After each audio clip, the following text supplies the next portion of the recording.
From the Pep Radio newsroom, we have this news report about the exertion and potential overreach of executive authority that Donald Trump has used to overrule congressionally authorized spending and what steps, if any, the courts are taking to tamper that overreach. And incidentally, this information comes directly from the Associated Press, to whom we give considerable credit. Courts have mostly overruled against the administration so far. As of early October, court orders were at least temporarily blocking the Trump administration's decisions in 66 of 152 lawsuits over federal spending, according to an AP analysis that has been reported thus far. In 37 of those cases, courts had allowed the administration to proceed. In 26 of the cases, a judge had yet to rule on the matter, and the remaining 23 had either been dropped or consolidated. The count reflects decisions by district courts, appeals courts, and the U.S. Supreme Court, and will almost certainly change as the cases progress. The flurry of litigation reflects not only the administration's aggressive effort to wrest control of spending, but the Republican-controlled Congress's unwillingness to push back, said Zachary Price, a constitutional law professor at the University of California College of the Law at San Francisco. Congress seems to be following its partisan interests more than its institutional interests, and that puts a lot of pressure on the courts, he said. It's hard to say how much money the administration has withheld. Government watchdogs say the administration is blatantly ignoring a requirement in the 1974 Impoundment Control Act to report funding freezes to Congress. Research by Democrats on the House and Senate Appropriations Committees estimated that the administration was freezing, canceling, or seeking to block a total of $410 billion as of early September. That's equivalent to about 6% of the federal budget for the year that ended September 30th. The administration has disputed that number. Since the shutdown started this month, the administration has targeted even more funding, primarily in places represented by Democrats. Now, what does this mean? Well, the Trump administration is taking a page from Nixon. Legal scholars say no president has ever attempted such a massive and unilateral cuts like these since Richard Nixon.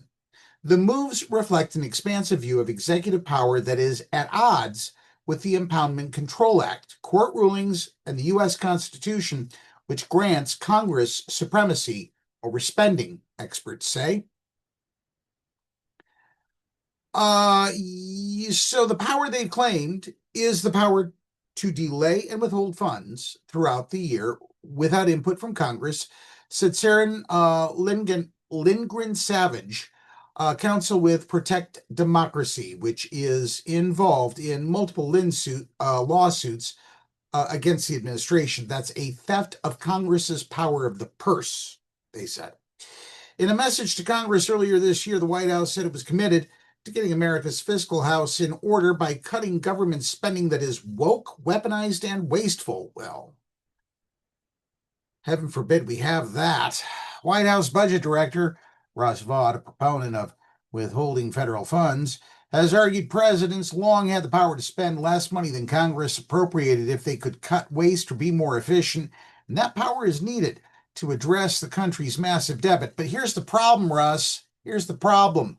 The president, unlike a lot of governors in this country, doesn't have a line item veto power written into the U.S. Constitution. A lot of state governors have that power because it's built into their state constitutions, but the U.S. Constitution does not give the president the power over the purse. The president doesn't have the authority to arbitrarily cut spending or forbid spending to proceed that's already been appropriated and approved by the U.S. Congress.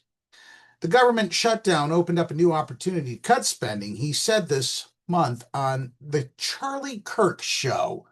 If I can only work on saving money, then I'm going to do everything I can to look for opportunities to downsize in areas where this administration has thought this is our way towards a balanced budget. The administration has cut entire agencies. The 152 cases the Associated Press identified challenge the closure of government agencies and offices, the cancellation of grants and other assistance, and the attachment of new conditions on federal funding. The administration has used the cuts or the threat of cuts to try to impose its policies on gender, race, immigration, and other issues. But it's not just the money on the line.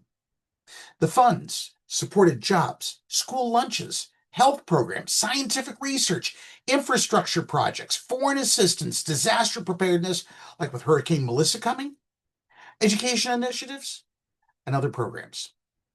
And some notable rulings against the administration include the restoration of funding to 14 states that filed suit over nearly $2 billion withheld for electric car charges and a block on potentially broad funding cuts to some of the country's largest cities over their sanctuary immigration policies.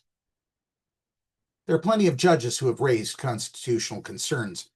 Judges who have ruled against the discrimination that has been forthcoming from the administration have often found strong reason to conclude the cuts or threat of cuts would violate the Constitution's separation of powers by usurping Congress's authority over spending. They've also ruled the moves were most likely arbitrary under the administration and the Administrative Procedure Act, a law that governs the process by which federal agencies develop and issue regulations. Judges who have sided with the administration have likened at least some of the legal claims before them to contract disputes that belong in a different court, the U.S. Court of Federal Claims. That court, which traces its origins to the mid-1800s, around 1849, 1850, handles lawsuits by citizens seeking money from the federal government, referred to as the People's Court. It's separate from the district courts that are handling most of the high-profile litigation against the administration. Now, what about the Supreme Court? Well, the Supreme Court is often sided with the White House. The High Court's conservative justices, so let's see, that would be Gorsuch, Brett Kavanaugh, Amy Coney Barrett, Chief Justice John Roberts, Samuel Alito, and Justice Clarence Thomas. Okay. The High Court's conservative justices have allowed the administration to move ahead, for now, with plans to shutter the Education Department, freeze $5 billion in foreign aid, and cut hundreds of millions of dollars for teacher training and research supported by the National Institutes of Health. So they're going to cut teacher training at a time when our schools are struggling to keep well-trained, well-qualified teachers in the classroom, providing instruction on a daily basis to the millions of children across this country, who, by the way, are eventually going to go into tech or trade school or the U.S. military or onward to colleges and universities across the country. Now, don't get me wrong, those decisions may make it harder to challenge the administration's spending cuts, though the High Court has not yet considered their ultimate legality or overturned lower court rulings. In the National Institutes of Health case, the High Court ruled 5-4 in August that lawsuits over the cancellation of grant funding generally cannot be handled entirely by federal district courts. Instead, plaintiffs must sue in federal claims court for any money and turn to the district courts if they want to challenge the guidance that led to the grant terminations. The impact of the Supreme Court's decision is still unfolding, but it could force plaintiffs in the grant funding cases to start over in a new courtroom. In some cases, plaintiffs might have to decide if they want to sue on two fronts. In the foreign aid case, the Supreme Court, in a 6-3 decision in September, suggested the Impoundment Control Act did not give private parties the right to sue over so-called pocket rescissions. The pocket rescission. So that's when the president submits a request to Congress not to spend approved money, but does it so late in the fiscal year that the Congress doesn't have time to act and the funds go unspent. Kind of like what happened in September of this year. Trump notified House Speaker Mike Johnson in August of a pocket rescission for the $5 billion in congressionally approved foreign aid, effectively cutting the budget without going through the legislative branch. And that $5 billion is now what we refer to as the contingency fund that could be used to help people who are supposed to be getting SNAP benefits in November, but they aren't. Instead, he's using it for emergency purposes, but he's never defined what those purposes are. And though the Supreme Court stressed its decision was preliminary legal experts say it could make it easier for the Trump administration to just use the tactic over and over and over again. Thank you for watching this video. We believe it is important for the U.S. electorate to remain informed on issues that directly impact you and your families. Government overreach, the power of the purse, and other details in this story may seem like they are too political, too woke, just Washington speak, whatever. Here's the thing. They have a direct impact on your bills, your utility bills, your car payment, your car insurance, your mortgage, your rent. They have a direct impact on your grocery bills and your overall livelihood. Congress has the authority.